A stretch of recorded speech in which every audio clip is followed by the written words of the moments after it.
Lalarga na naman kami today, kung saan manood kayo ng video. Dito yan. Tara at samahan nyo kami sa isa na namang zero-cost adventure namin dito sa Japan. But before that, tuturuan muna ni Darling si Richard kung paano mag-gas ng sasakyan. Let's go! Sa coach ko nasaan siya. Para mabukas yung gas.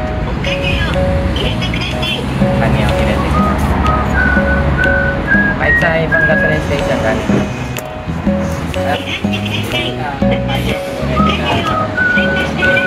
Yung mga naraman sa sasakyan regular.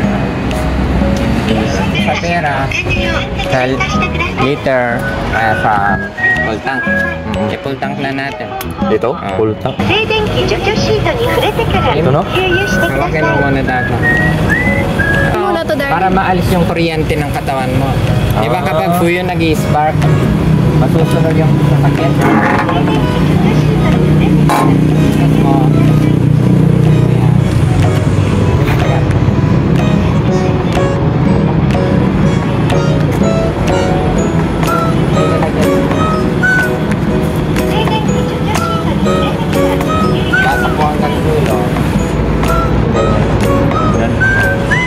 Gasoline boy. Naka-shades pa siya. Shade pa, gasoline boy ng Japan. Forma ng gasoline boy.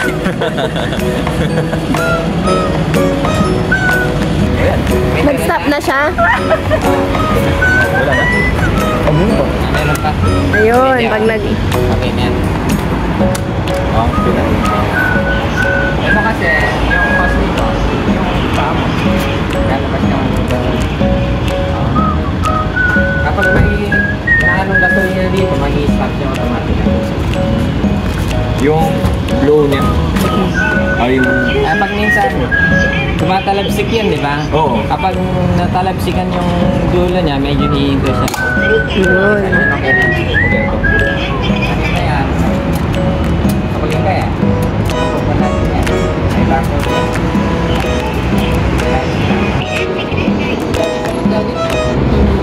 Wala.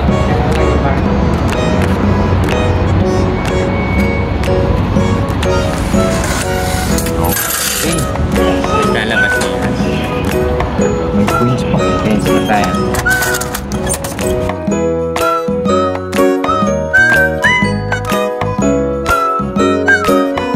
After namin magpagas, ay lumarga na ulit kami sa aming destination.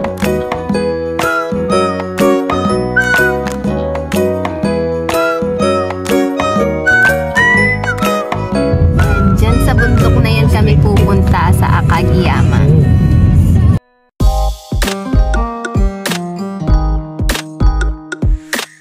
After an hour, nakarating na nga kami dito sa Akagiyama. Hinahanap na nga namin ang parking kung saan namin iiwan ang sasakyan.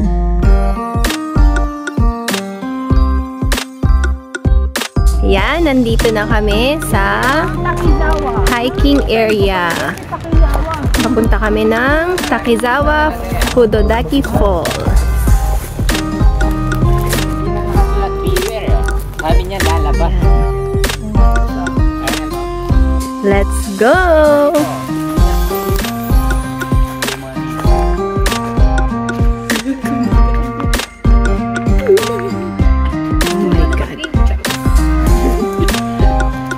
Dala kaya tayo ng ganda, darling. Bumanapit. Barney yun. Ito, oh. Dala tayo nito. Siguro din talaga yun. Tapos ibalik. Para sa ganyan yan, no? Oo pa, kasi minsan pag... Akyat ka kasi, parang ganyan. Case kayo mamatit eh. Ikaw eh. Ikaw sa likod ka. Para laki. Huwag kayo magsamang dalawa. Ito naman, iniiwan kami dito. Sige lang, Day. Sige lang. Nag-show sa harap. Yan. Medyo kinakabahan kami kasi sabi dun sa kanina, meron daw lumalabas na bear dito at saka wild boar. Literal na naglalakad kami sa gitna ng bundok. Ang ganda ng likuran.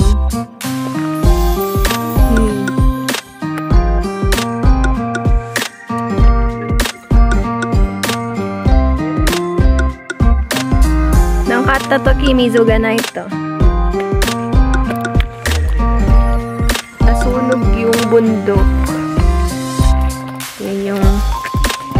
wildfire marks. Yung may mga tali na puti. Maria, bunay ka rin eh. Oo. Yung aftermath ng sunog. Ayan, oh. Kaya, sa mga mag-hike, iwasan po natin magsigarilyo. Oh, dore. Hunto daw. Kasi, yung maliit na upos ng sigarilyo, nagiging cause po talaga yan ang sunog sa bundok. Ay, kawawa na siya, oy. Nasunog din yung ano niya. Ibon or ang dami naming naririnig na sounds.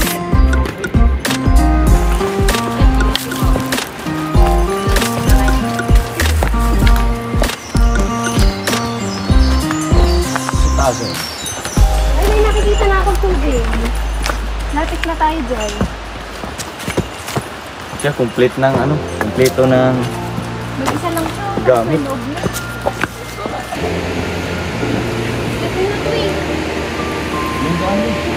Meron!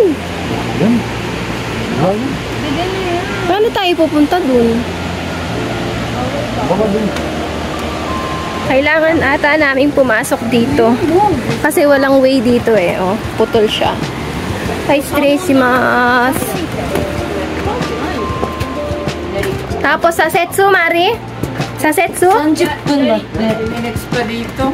Oh my God. Oh, from here, 30 minutes pa daw. 30 minutes na yan. Kalahati pa. Malapit na tayo. Go, push. Dito pa ba tayo mag-give up?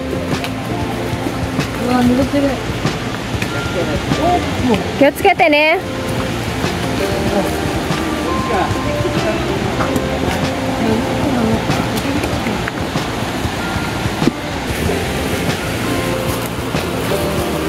Ang hirap. Lumigs. After 30 minutes ng paglalakad, ito yung unang-unang falls na madadaanan natin. Yan. So from here, another 30 minutes pa rin daw. So let's go.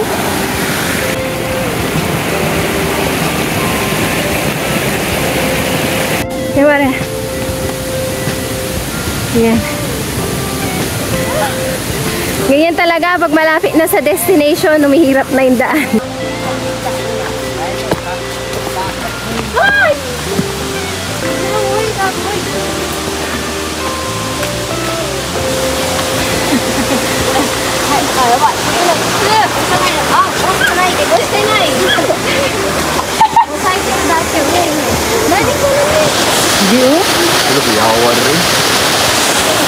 Moment of truth.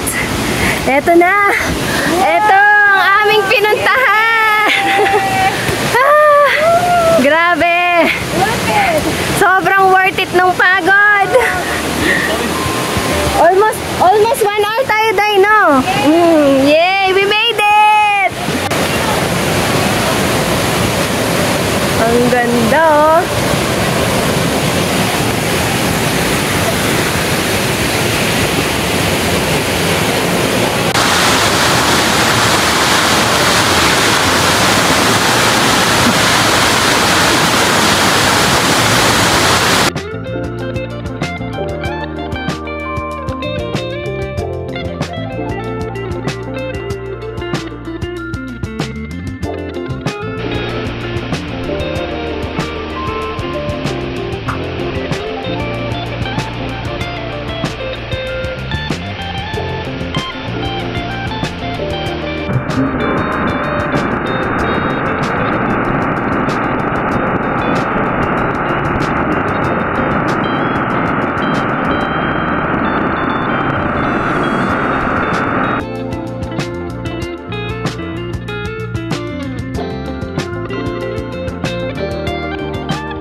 Yan. So, pabalik na ulit kami sa car.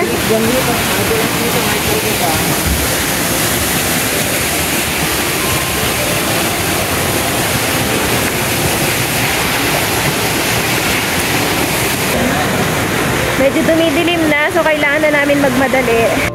bibilisan na namin kasi dumidilim na. Delikado na. Baka lumabas na yung mga wild animals. Konti na lang. Konting-konti na lang.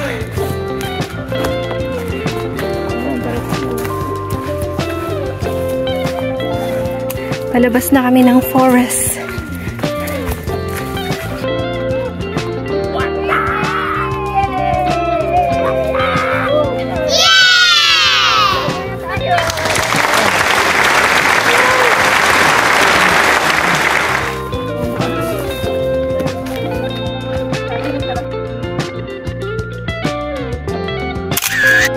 Narito ang ilan pa sa mga kaganapan habang papunta kami sa falls.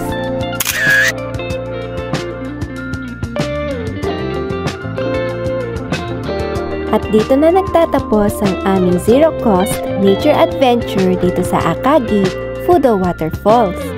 Thank you for watching, minasang! Please subscribe, like, and hit the notification bell para lagi kayong updated sa aming mga new uploads. See you on our next video! Bye-bye!